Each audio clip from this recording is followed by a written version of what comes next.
Awas hati-hati. Semua amal itu akan diikat dengan niatnya.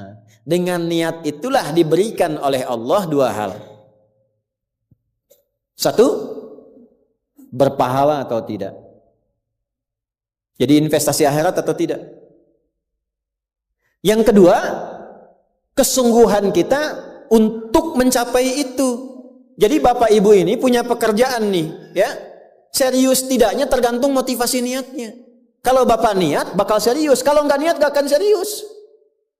Anda jadi tentara nih, kalau niat betul jadi tentara akan sungguh-sungguh. Kalau nggak niat ya biasa-biasa saja, ada tugas kerjakan, nggak ada santai. Anda kuliah kalau niatnya benar, sungguh-sungguh belajarnya. Duduk paling depan, dengarkan dengan baik, catat, gak paham nanya. Makanya masuk dengan keluar beda. Masuk belum paham, keluar sudah paham.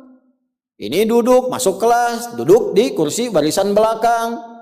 Duduk di kelas, bangku deretan belakang. Gitu kan, di dalam kelas penuh dengan obrolan. Dengan pikirin. Gak pernah nanya, pulang. Mau ujian, minggu tenang jadi minggu gelisah. Pinjam catatan teman. Nah itu belum niat, gak niat tuh kuliahnya. Ya, kalau mau niat tuh sungguh-sungguh pasti serius. Jadi semua pekerjaan itu akan jadi tercapai hasilnya kalau sungguh-sungguh, kalau serius. Serius. Ya, jadi kalau melamar sekali ditolak, kedua kali, terus, 3 kali, 4 kali. Ya, kalau tidak ada di tempat itu, cari tempat lain. Ada seorang pemain biola tingkat tinggi, itu biolanya saja harganya puluhan miliar. Kalau sekali konser, itu tarif konser biola itu bisa di atas 1-2 miliar.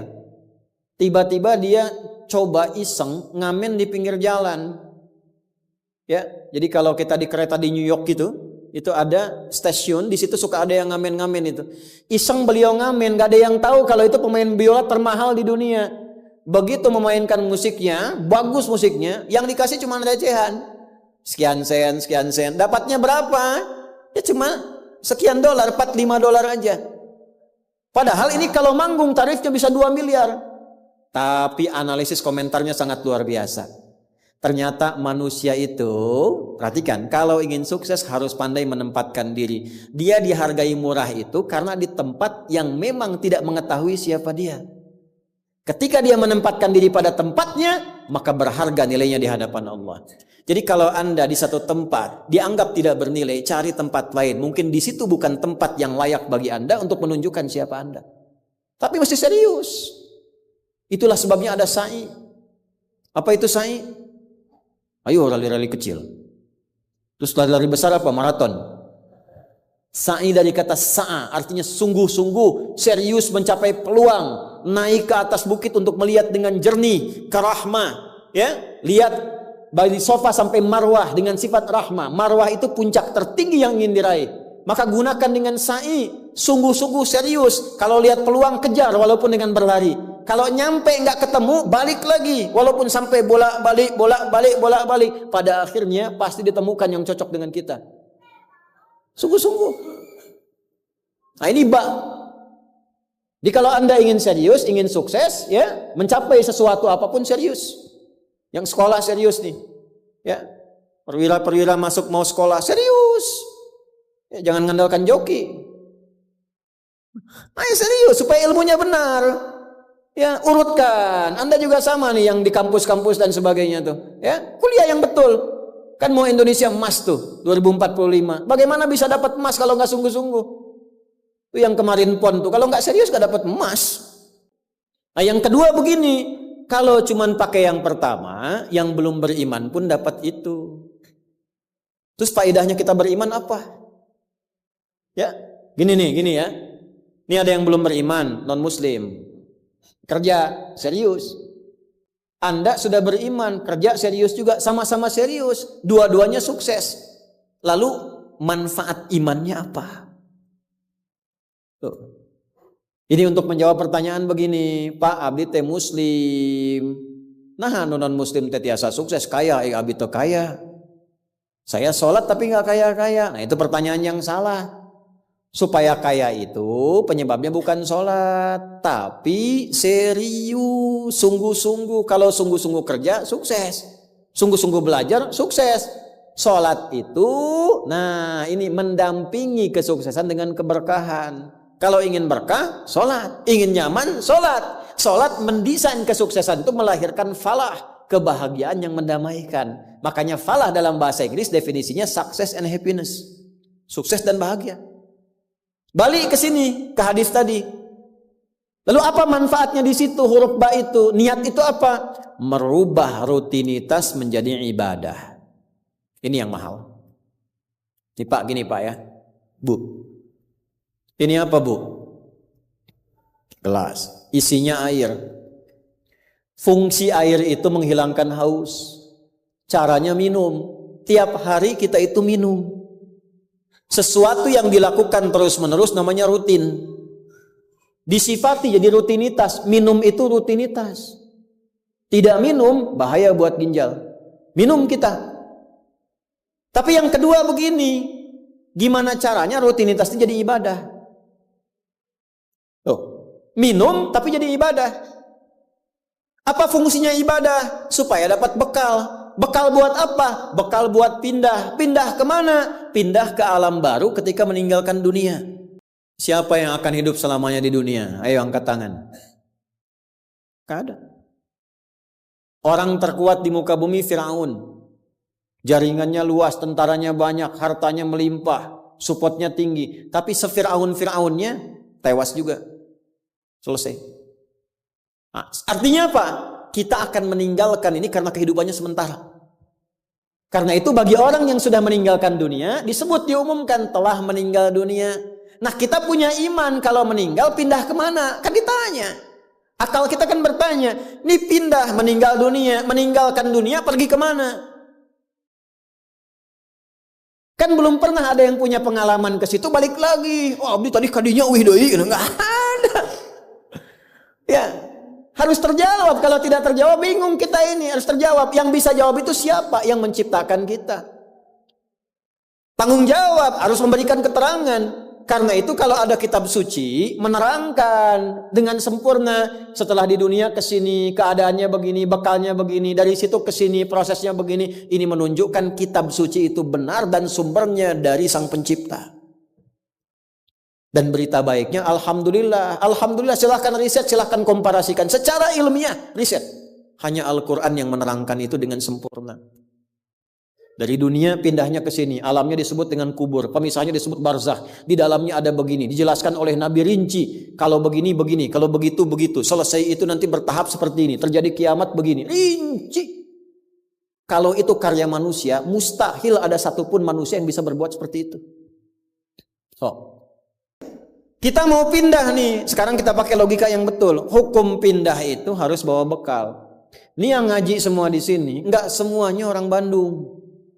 Orang Jakarta tuh. Ya. Soreang mana Soreang?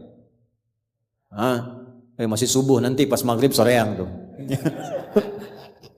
Ya, Purwakarta mungkin kan. Ini enggak semua orang Bandung ini. Apakah Anda bisa nyampe ke sini kalau enggak ada bekal? Dari Bandung mau ke Jakarta mesti ada bekal. Beli tiket pakai kereta api cepat. Ya, kereta cepat, wush, tiketnya bekal. Pakai pesawat, bekal. Hukum mengatakan setiap pindah tempat mesti ada bekal. Ini Anda, saya, kita mau pindah dari dunia minimal transit, ya waiting roomnya di alam kubur. Mau pindah, pertanyaannya bekalnya apa? Kan pindah tempat. Semakin berpindah tempatnya, semakin beda hukumnya. Ini kita di Indonesia mau transit ke Malaysia, apa dikira mata uangnya sama? Tidak, hukumnya pun nggak sama. Orang Indonesia ke Singapura, hukumnya beda. Oh bisa rapi, di jalan rapi, nggak ada buang sampah sembarangan, gitu kan? Pulang lagi ke Soreang, nggak bala deui, gitu. Hukum beda, ketatnya nggak sama. Ke Amerika lebih jauh lagi, nggak laku rupiahnya, tukar dulu dari sini, baru dolarnya nyala. Pindah tempat beda hukum. Toilet di kota Bandung dengan toilet di Lebak Bulus bisa beda. Ya. Ini bang 1.000, kok 1.000 bang? 2.000. Biasanya juga 1.000. Anda di mana? Lebak Bulus. Sini Bandung pak. Ya, bisa beda hukum. Maka Anda jangan berharap di alam kubur itu hukumnya bisa sama dengan hukum di dunia. Pasti beda. Tetap pertanyaannya sama. Bekalnya apa? Cuman 2 lembar, 2 kain. Ibu tambahan 1 bu, kerudung ibu 3 tuh. Makanya saya selalu mengatakan dengan bercanda tapi dalam, mohon maaf ini yang muslimah, berlatih pakai kerudung ya. Berdoa minta sama Allah supaya nanti tidak bikin malaikat mungkar nakir penasaran. Di dunia nggak berkerudung, begitu meninggal dikerudungin, ditaruh ke malaikat. Ucu gening. Waktu di dunia teh kerudungan, nah udah jantan kerudungan. Man rabbuka, abi jamaah Ustaz Adi, namun belum sempurna hijrah. Pelan-pelan, jangan dihukumi dulu. Dia sujud itu sudah luar biasa. Dia belum taat pada satu bagian, tapi taat pada bagian yang lain. Kita doakan, support. Jangan langsung tiba-tiba, nggak taat, dosa, neraka. Nah. Kamu neraka, aku maing weh. Repot kalau gitu tuh. Ya, balik lagi, dikembalikan pada kebiasaan, pada kebaikan. Nah, sekarang mau pindah ke alam kubur, bekalnya apa? Kan mesti jelas. Baju sudah beda, nggak bisa dibawa. Itu sudah fitrah Pak. Bapak punya warisan banyak, ditinggal. Nggak ada yang mau ikut, semua ditinggal. Anak-anak tuh sudah catat warisan bapak apa saja. Ibu sesayang-sayangnya nggak akan ikut bu. Bapak jangan tinggalkan saya. Terus kata yang nguburnya, ayo ibu mangga atau mau ibadah ngiringan, nanti aja. Akan masuk. Nah sekarang pertanyaannya bekalnya apa? Ini mesti terjawab. Kalau nggak terjawab, nggak lengkap agama itu. Apa fungsinya Tuhan di situ? Mesti menjelaskan. Nah di Islam itu dijelaskan. Bekal yang kita bawa pulang meninggalkan dunia itu, itulah yang disebut ibadah. Itu. Setiap dikerjakan ada poin ditulis. Poin itulah nama bekalnya. Namanya ajrun namanya. Lahum ajrun ghairu mamnun. Yang kita sebut dengan pahala. Yang menjadikan itu dapat, pahala itu diraih, bekal ibadah itu dapat, itulah niat. Itulah niat. Jadi pekerjaannya tidak berubah. Rutinitas tetap jalan. Minum tetap minum. Kerja tetap kerja. Makan tetap makan. Cuma dengan niat itu di saat yang sama cara minum itu langsung dinilai sebagai ibadah. Perintah Allah, malaikat tulis. Ya, berapa tulisnya? Sesuai kadar keikhlasannya, minimal 10. Itulah perbuatan yang dianggap benar sehingga konsepnya dunianya sukses, minum juga, haus hilang. Akhiratnya dapat pahala. Jadi dunianya sukses, akhirat sukses. Disebut baik. Perbuatan baik yang dinilai sukses oleh Allah disebut hasanah namanya. Makanya kita berharap dunia jadi hasanah, akhirat dikonfirmasi hasanah itu jadi pahala. Maka kita berdoa, Al-Baqarah ayat 201, Rabbana atina fid dunya wa fil akhirati wa qina. Apa tafsir hasanah terkait ibadah? Tafsir hasanah terkait ibadah pindah surat ke surat 6. Ayat berapa? 160. Man jaa bil hasanati falahu asyru amthaliha. Minimal kalau diniatkan jadi ibadah tulis 10. 10 itu yang disebut bekal pulang. Sebelum meninggal. Tampilkan nanti. Punten Pak ngetang nate sanes kieu nya 1, 2, 3, 4 itu hitungan dunia. Cara menghitungnya 1 ke 2 500 tahun. 2 ke 3 500 tahun. 3 ke 4 500 tahun. Nanti semua itu diakumulasi, ditampilkanlah surga yang sesuai dengan pahala kita. Kapan ditampakkannya? Saat sakaratul maut sebelum meninggal. Sifat ibadahnya disebut, sifat orang yang rajin ibadah disebut abdun, jamaknya ibadun. Ketika mau meninggal ditampakkan, karena ditampakkan tenang dia. Nyawanya tenang, jiwanya nyaman. Sifat jiwa yang dilatih ibadah saat latihan disebut tumakninah. Ruku anjeun, jangan dulu i'tidal sampai tumakninah. Sujud jangan bangkit dulu sampai tumakninah. Kebiasaan tumakninah punya sifat namanya mutmainnah. Makanya saat akan meninggal disebut ibadahnya, disebut mutmainahnya. Di mana? Quran surah 89 ayat berapa? Ayat 27 sampai 30. Ya ayyatuhan nafsul mutmainnah irji'i ila rabbiki radiyatan mardiyah fadkhuli fi ibadi, disebut ibadnya. Wadkhuli jannati, ditampakkan surganya. Ini surganya anjeun teh ieu tina amalan-amalan yang telah dilakukan selama hidup. Kalau yang nggak ada bekal, tampaknya yang jelek-jelek sesuai kebiasaannya. Ya. Kebiasaan dugem ditampakkan leng-geleng. Ini bingung, la ilaha illallah, geleng lagi, la ilaha geleng lagi. Yang biasa tahlil, biasa ngaji, wafat sesuai kebiasaan, sesuai ajalnya. Tampak. Nah, sekarang untuk mencari bekal itu bagaimana? Niatkan menjadi ibadah. Itu fungsinya itu mahal. Pembuktiannya setelah meninggal. Kalau bapak nggak percaya, ibu nggak percaya, dipertanyakan imannya. Silahkan saja nanti lihat setelah meninggal. Ya, cara merubahnya bagaimana? Nanti ada 3 bagian. Karena itu kata Imam Syafi'i, hadis ini sepertiga ilmu. Ilmu itu dipraktikkan lewat amal, makanya hurufnya sama. Ain, lam, mim saat belajar. Ain, mim, lam ditukar, lamnya ke belakang, mimnya ke tengah. Saat diamalkan hurufnya sama. Orang yang mengerjakan itu ain pakai alif, lam dan mim, alimun. Tempatnya alamun, tanda-tanda orang itu kenal Allah, maka dia pakai ilmu. Ilmunya dia amalkan, hurufnya sama semua. Ilmun, amalun, alimun, alamun.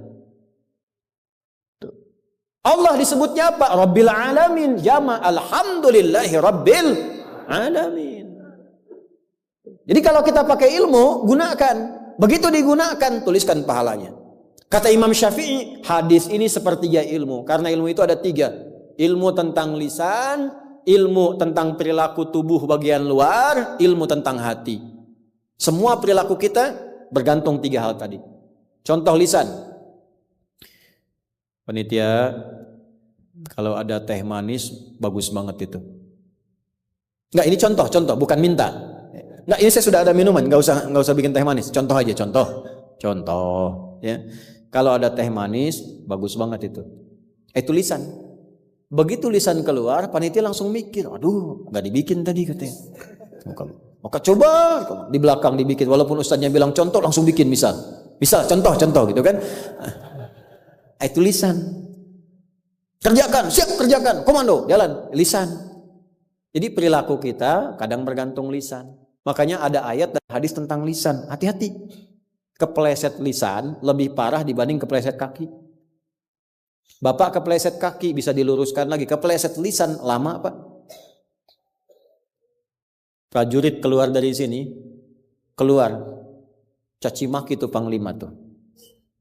Jangan dipotong videonya ya. Contoh ini mah, contoh. Kepleset lisannya, selesai karirnya. Kepleset kakinya, masih bisa berjalan. Maka lisan tuh ada hukumnya sepertiga bagian hidup kita. Kedua nih, ujung kepala sampai ujung kaki, tangan bergerak, kaki melangkah. Hati-hati. Itu semua ditentukan oleh apa? Nih kolbu, amalan hati. Bapak tahu dari mana kalau orang yang senyum itu senang pada Bapak? Bagaimana taunya? Boleh jadi dia iri hati, di hatinya itu ada sesuatu. Nah, karena manusia bertindak dari 3 bagian ini, maka Imam Syafi'i mengatakan, inilah hadis sepertiga ilmu. Kalau paham hadis ini, sepertiga kehidupan kita tuh hatam. Kuncinya apa? Niatkan semua hal itu menjadi bagian ibadah, maka pekerjaannya berkah, akhiratnya dapat.